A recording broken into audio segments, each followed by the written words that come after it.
this speech that I'm going to give from Congress called Today Matters. Everyone has to sit down, so please don't mind me. Why does today matter? I ask that you look around. Are you secretly eating late at night by candlelight? Are you going from house to house to worship? Are you sitting in a log structure on wooden benches with glass lanterns and dirt floors? Are your draft horses, buckboard wagons, and buggies hitched out in the front? Did you travel miles and miles on dirt roads? Or walk 5, 10 to 15 miles to get here today? Or did you by chance pass by an outhouse on your way to worship, to pray and praise God, or to be with your family and friends? Well, I'm guessing not. So, this is why today matters. Because of the changes in history that I will be sharing with you today, to let you know how African Americans, settlers, some of our ancestors, some of your ancestors, and our forefathers built the church you're sitting in right now.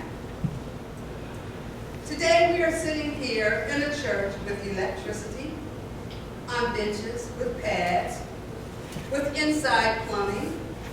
We are no longer walking the dirt roads for driving to church, or no longer hitching horses to hitching posts, but parking our Buicks, Chevys, Hondas, Chryslers, Dodges, and Toyotas on a paved parking lot.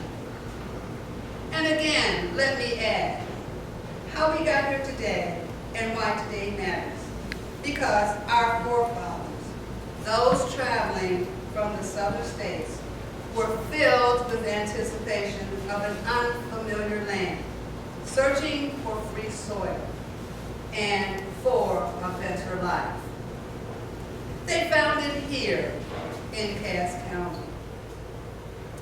Cass County was considered a safe haven for African Americans, and Calvin Center served as a buffer zone. Many free blacks settled permanently in Calvin Township. In 1830, the Chain Lake Baptist Church was founded by these free men and women who had come up to this area on the Underground Railroad, when it was still part of the old Northwest Territory. Chain Lake Church is actually the oldest church in the state of Michigan. But because we did not incorporate until 1838, we are considered the second oldest African American church. Our history has proven that we're faithful, praying, strong, and determined people. We believe and know prayer can move a mountain and help us get over the hurdles of life. We all have mountains in our life, regardless of how big or small they may seem. There were 8 settlers who had that faithful, praying, and contagious spirit. In January of 1838, these 8 settlers, Turnup and Arena Bird, Harrison and Sarah Ash, Irving and Dorothy James, Wiley Madry, and Hartful Abrams, under the leadership of Reverend David Blatt, they agreed to incorporate this church. Although the exact date is not known, the church's humble beginning was organized with house-to-house prayer services being held. Those 8 settlers were also the official first members of the church. As the years passed and the population of the church grew, it was time to find a site and build a church. And at that time, that was their mountain and hurdle to cross. Here is a picture of the first church in 1848.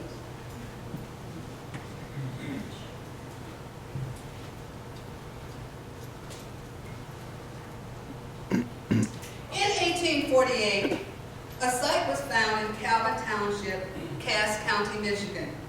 The site situated atop of a hill surrounded by oak, maple, beech, and hickory trees, and a thick undergrowth overlooking one of the chain of lakes, to which the church got its name. Today matters to this day, 178 years later, here at 16853 Chain Lake Street, we sit atop a hill surrounded by trees. Some of the pine trees were set out by John and Julia Allen Early. These trees were over 178 years old. I invite you to take a look at them when you go outside and see how tall and strong they are.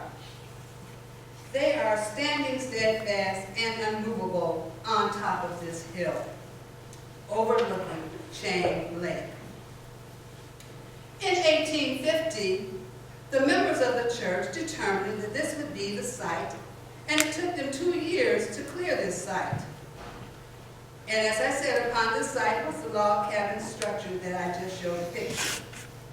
Inside the structure, there were wooden benches with oil lamps, with dirt floors, and a hitching post for the buckboards in the wagon.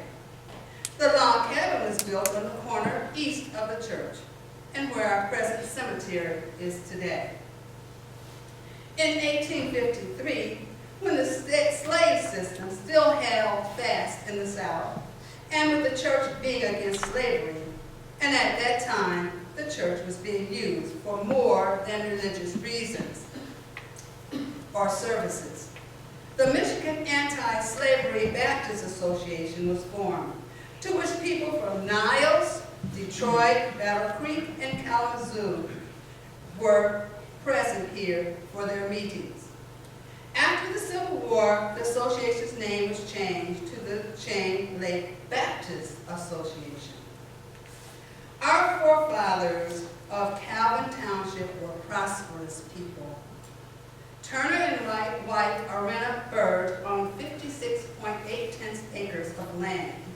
And for us older people, we know that in the 1880s, it was unheard of for African Americans to own land.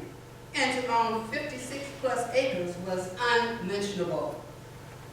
Records show that also John and Julia Allen owned 80 acres of land.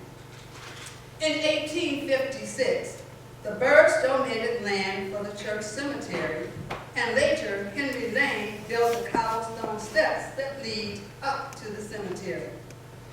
Liberal pillars at the west entrance of the cemetery and the artistic stone corner posts. To this day, which is March 26, 2016, these cobblestone steps and pillars still stand. The skills that our people had are legendary.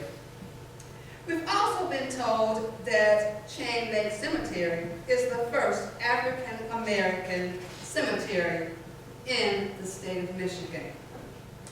As the church grew, and I'm going to show a picture here of how Chain Lake Church looked between 1860 and 1966.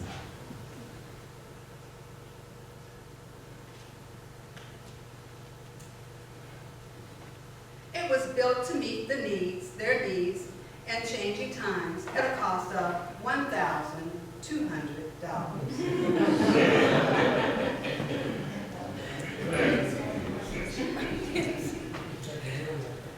It was seen that the building was not large enough, so these plans were made by the first 8 settlers with the addition of these people: the Newsoms, the Wilsons, the Callaways, the James, the Keiths, the Evans, the Lanes, the Archers, the Allens, Sanders, Hawks, Copleys, and Bryant families to build a larger church. After a time, the church burned, and then the structure that you are in today is the structure that was built.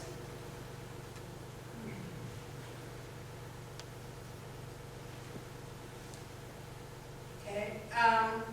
In 2013, this church held their 175th year anniversary as one of the oldest African American churches